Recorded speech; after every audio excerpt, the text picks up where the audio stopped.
سال ہو گئے تمہیں روٹی کپڑے مکان کے لالچ میں دے کر تمہارے سے ایمان جیسی دولت کو چھینا جا رہا ہے. کہہ دو آج میرے عزیزو ان عزت کے لٹیروں کو کہ ہمیں روٹی کپڑا نہیں چاہیے, ہمیں اللہ کا قرآن چاہیے, محمد کا فرمان چاہیے. جب دو چیزیں امت کے ہاتھ میں آ گئی تو روٹی کپڑا مکان پیچھے پیچھے بھاگتا پھرے گا. جسے دیکھ لو غلامی بننے کا, آخری دعویٰ کر رہا ہوں, جسے دیکھ لو غلام بننے کا دعویٰ, غلام بننے کا دعویٰ کر رہا ہے. بھائی سے پوچھو جی غلام ہے, آج کے رسول ہے, سن گیا رسول اللہ, لبیک یا رسول اللہ, تاج و تخت میں نبوت کس کی دوال پہ دیکھ لو غلام ہے. آؤ میں تمہیں غلامی دکھاؤں. اللہ اکبر. رجب المرجب کا مہینہ, کاتب بھائی امیر معاویہ کی وفات کا مہینہ, حضور کی مسجد میں آیا, جوتے ادھر اتاری اتار کے بیٹھ گیا. نجران کا عیسائی سزادہ آیا, سلام کیا اپنی بولی میں اپنے مذہب کے مطابق. بیٹھنے سے پہلے کہنے لگا کوئی نوکر ہو کوئی بندہ ہو, کوئی آپ کا غلام ہو کا کیا کرنا ہے؟ کہ ہمارا دستور ہے جب کسی کے مہمان جاتے ہیں تو تحفے طائف لے کے جاتے ہیں. میں آپ کے لیے نجران سے تحفے طائف لایا. حضور نے فرمایا معاویہ کہ جا اس کے ساتھ تحفے لے کے آ. کہ میں اٹھا, حضور نے یوں اشارہ کیا, میں ادھر چل دیا. رب کعبہ کی قسم جوتے میرے ادھر پڑے تھے, پھر حکم کی تعبیر کے لیے ادھر رخ نہ کیا کہ جوتے پہننے کے ادھر آؤ کہ پیغمبر کے اشارے کی توہین نہ ہو جائے. یہ غلامی ہے. فرمایا جب میں مسجد سے باہر نکلا, اس نے اپنی سواری پر بیٹھ کر ایڑ لگائی, ساتھ ساتھ چلنا ہے. جب میں مسجد نبوی کی گلی سے باہر نکلا, وہ لوگ دھوپ تیز تھی, پتھر مدینے کی گلی کے گرم ہو گئے. میں نے پتھر پہ پاؤں رکھا, پہ جوتا کوئی نہیں, میرے پیر میں آولا پڑ گیا. میں نے اس نجران کے عیسائی سے شہزادے سے کہا, میں نے کہا یار تو پتلا سا ہے, تیرے پیچھے جگہ ہے, مجھے بٹھا لے, میری جوتی مسجد میں رہ گئی. پتہ اس نے کیا کہا کہ چل کبھی نہ ہوئے اسی کبھیاں نو بولی نہ دے. میرے باوے کہتے میں نے تلوار نکالی. میں نے کہا محمد کا مہمان نہ ہوتا نہ تو رہتا نہ تیرا گھوڑا رہتا. کہ میں نے کہا چل مجھے نہیں بٹھاتا, جتی دے دے. کہ اپنی چیزیں غلاموں کے استعمال میں نہیں دیتے. کہ لوگوں حکم کی تعمیل کے لیے میں چلنا تھا, تازہ آملہ میرے پیر میں پڑتا, نوکیلا پتھر چپتا, آملہ پڑتا, خون کا فوارہ نکلتا. میں تحفے لے کے حضور کے پاس آیا. رسول اللہ نے میرے پیروں کو دیکھ کے کہا معاویہ تیرے پیروں کی ہو گیا. کہ رب کعبہ کی قسم میں روتا ہوا ہنسنے لگ گیا. حضور نے پوچھا کیوں ہنسا اور وہ پہلے کیوں رہا تھا؟ کہ کملی والے پہلے تکلیف ہو رہی تھی, جب آپ نے پوچھا تجھے کیا ہوا, پیغمبر ساری تکلیفیں میری ختم ہو گئی ہے. بات آئی نہیں ہوئی. حضور دنیا سے پردہ فرما گئے, صدیق اکبر آئے چلے گئے, دور خلافت آیا عمر عثمان علی کا چلے گئے. حضرت حسن رضی اللہ عنہ نے اپنی مرضی سے تاج خلافت رکھا معاویہ کے سر پر.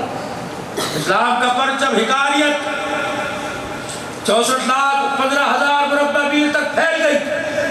امیر معاویہ رضی اللہ تعالیٰ عنہ نے حکم دیا چلو نجران پہ حملہ کرو. نجران کے عیسائیوں کو کلمے کی دعوت دو, نہیں کرتے تو چلو اعلان جنگ. مسلمانوں کو اللہ نے فتح عطا فرمائی. 3,000 5,000 قیدی ہو کے آئے. جب مسجد کے اندر امیر معاویہ بیٹھے تھے, وہ بھی قیدی ہو کے آیا جس نے امیر معاویہ کو کبھی کہا تھا. یوں نظر پڑی, چہرے کو چادر سے چھپا لیا. بڑا خبردار, یہ وہی ہے جس نے کبھی کہا تھا میرا مہمان بن کے آیا, اسے یہ نہ بتانا جس نے تجھے یہاں مہمان بنایا وہ امیر معاویہ ہے. کیوں کہ بس خادم خاص کو بلایا, فرمایا اس کا خیال زیادہ رکھنا, میرے گھر سے روٹی لے کے آنا, میرا بستر لے کے آؤ, میرے کپڑے سے دو, کوئی کبھی نہ رہے, شہزادوں کی اولاد ہے. تیسرا دن تھا, عالی شان کھانا کھاتے کھاتے روٹی کا لقمہ منہ میں رہ گیا. جب امیر معاویہ کو دور سے دیکھا, خادم سے کہنے لگا او کون ہے؟ خادم کہنے لگا نہیں جانتا, یہ تو مسلمانوں کا امیر خلیفہ امیر معاویہ. بھائی روٹی کا ٹکڑا چھوڑ کے بیٹھ گیا. کہنے لگا میرے سے ملاقات ہو سکتی ہے کہ اس نے ملنے سے منع کیا. ہاتھ جوڑ دو جس رب کو بال جو ملا دو. کہ فجر کی نماز کے وقت مسجد میں لوگوں کی امامت کروانے آئے گا. اس وقت ملاقات کرنا، اللہ کے گھر میں جب آئے گا، امیر معاویہ صبح فجر کی نماز میں آئے، مسجد کے دروازے پہ کھڑا، امیر معاویہ کو دیکھا، آپ نے سر جھکا لیا، کہنے لگا سر کیوں جھکاتا ہے؟ جھکانا تو مجھے چاہیے تھا، کہ مجھے جانتے ہو، کہ بھائی چل چھوڑ کوئی بات کرنا، مجھے جانتا ہے کہ کون؟ آنکھوں میں آنسو ہے، کہ وہی ہوں جسے تو نے کبھی کہا تھا، وہی ہوں جسے تو نے غلام کہا تھا۔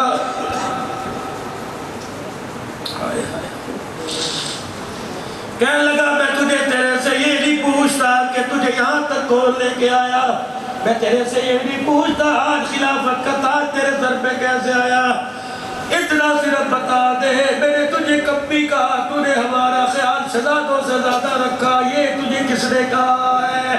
امیر معاویہ نے مدینے کی طرف منہ کر کے رونا شروع کر دیا اور فرمایا جو تو نے کیا، جو تو نے ہمارے ساتھ برتاؤ کیا، یہ تجھے تیرے بڑوں نے سکھایا، جو ہم نے تیرے ساتھ برتاؤ کیا یہ حسین کے دادے محمد الرسول اللہ نے سکھایا۔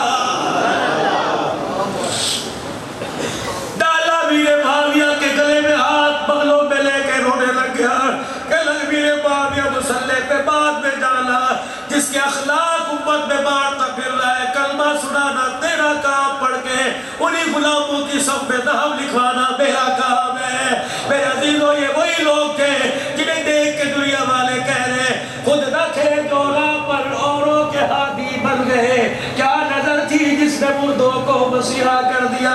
او مسلمانوں آج تمہاری ترقی، تمہاری تجارت، تمہاری روشن ضمیری کو پوری دنیا کا کفر نہیں دیکھ رہا، وہ کہہ رہا وہ کردار لے کے آؤ جس نے کردار کے بارے میں کہا تھا وَإِذَا قِيلَ لَهُمْ آمِنُوا كَمَا آمَنَ اللَّهُ، ایسا ایمان لاؤ جس طرح محمد تیرے غلام ایمان لے کے آئے، یا تو نبی کا غلام کہنا چھوڑ دو ورنہ غلامی کا حق ادا کرو، ایسے غلام بنو چہرے کی رنگت دیکھے خدا یاد آ جائے، تمہارے ہاتھوں کا لین دین دیکھے فاطمہ کا باکمہی والا مصطفیٰ یاد آ جائے۔ اٹھو اٹھو ایسی غلامی کا پوری دنیا کے اندر عام کرنے کے لیے، ایسی غلامی کا تاج پہن کر پوری دنیا کو غلام بنانے کے لیے اٹھنا پڑے گا۔